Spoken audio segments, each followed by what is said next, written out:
Hey guys, welcome to part 4 of this week's Food Forest Tours. Hope y'all are doing well today. This is the apple tree with the kind of double main branching. I'm probably going to pull that one on this side. You can see it's a little bit shorter than the one on the left. I'm probably going to pull that one down, try to get it to become a side branching, just kind of, since this one kind of really vigorously grew back from where it was planted its first year and kind of was pruned back by the nursery. Mainly, I don't think I pruned this one back any. I may have pruned it back just a little bit, but as long as the plants are healthy in the future, I think I'm just going to plant them out without any additional pruning. That was the only time that I was pruning them at all, was that to help them kind of get established. But I actually think as long as the plant is healthy, it's actually just best to leave it, and it'll just do some natural branching on its own, and it won't send up 2 double vigorous shoots like this one did. So kind of interesting to learn, but yep, pull that one down soon and make it just a nice good thick side branch on there. This is the little pool of peach trees right here, and kind of in between let's see, we're just at the apple tree right there, and hadn't built this mound yet, but I'm gonna probably dig out this and make this kind of be a trench right here. I'm probably gonna fill this in to just where it's, you know, maybe a foot deep or so, and just so all the water will just flow into there instead of pooling in this area. It's so hard to dig here. I was thinking about making this like a little pool eventually, but I don't know if the people who lived here before, it looks like somebody literally put down like a gravel driveway, and it's so hard digging through it, and you can see you just dig up a ton of rocks. But I know some people's soil is just like that, so I'm thankful, you know, that most of my soil is dirt and not rocks, because I know digging through rocks can be very, very challenging. And it wasn't crazy hard to dig through, you know, you just had to wiggle the shovel like every time, you know, to kind of for it to bypass the rocks. But it looks more like, to me, where they just, it's so gravelly, and looks like just crushed granite rock, as you can see. So I'm pretty sure somebody had some type of driveway or temporary driveway put in for some type of big machinery, maybe, to get back in here. Over right next door to the plum tree, looking really good and healthy so far. This is the one that had a little bit of the damage from, can't tell if it was maybe a deer or a insect maybe, but that shoot right on top's growing really well and recovering from all that. And that one at the bottom is growing really well down here. Lettuce is doing really good, starting to come out well, have some good leaves on there starting to show up. This apple tree's really starting to get some good growth, about a foot of growth already on this side branch. The top branch is just starting to get going. Got lots of these new branches coming out right here though, all look really good so far. A few of the cucumbers are starting to sprout.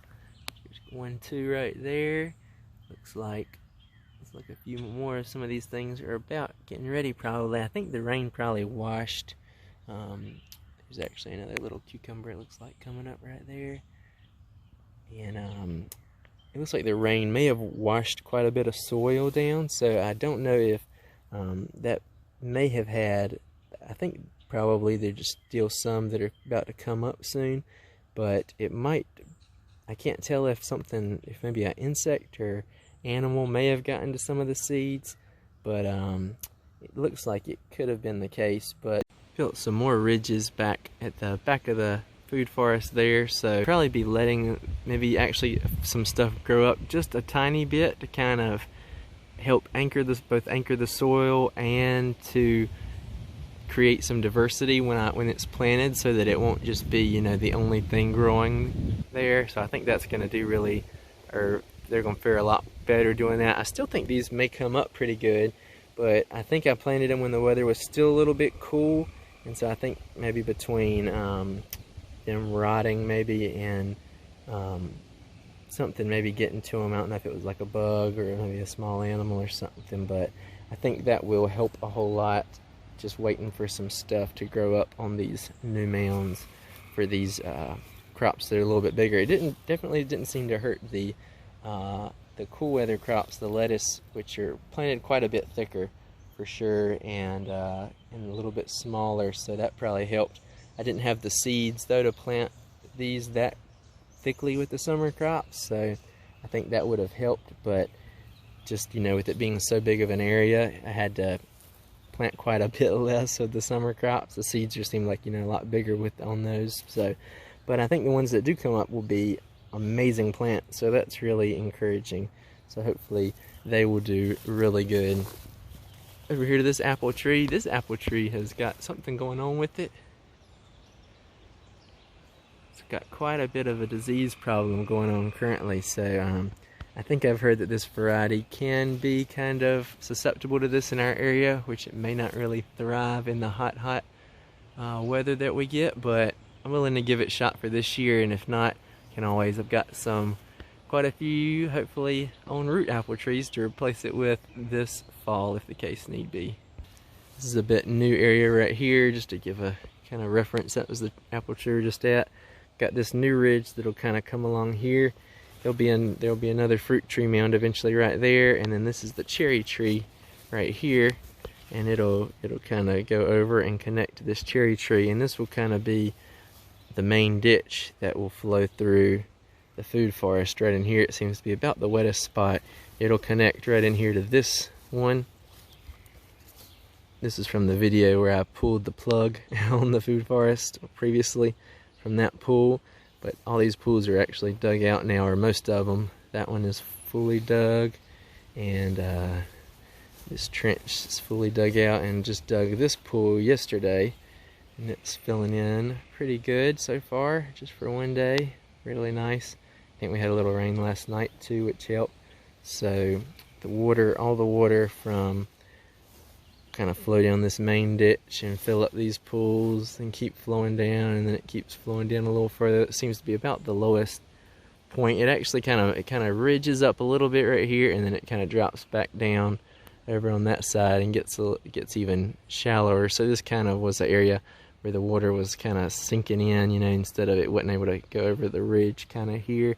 So that's why I made this little channel in that lowest area that'll hopefully help carry some of the water out of here, almost so storing a whole lot of it, but also having the pools, it focuses the water in it, and it seems to help, you know, the other soil drain a little bit better, but also storing huge amounts of the water too, that really help keep the soil moist too. So it's kind of a win-win, so that's really good.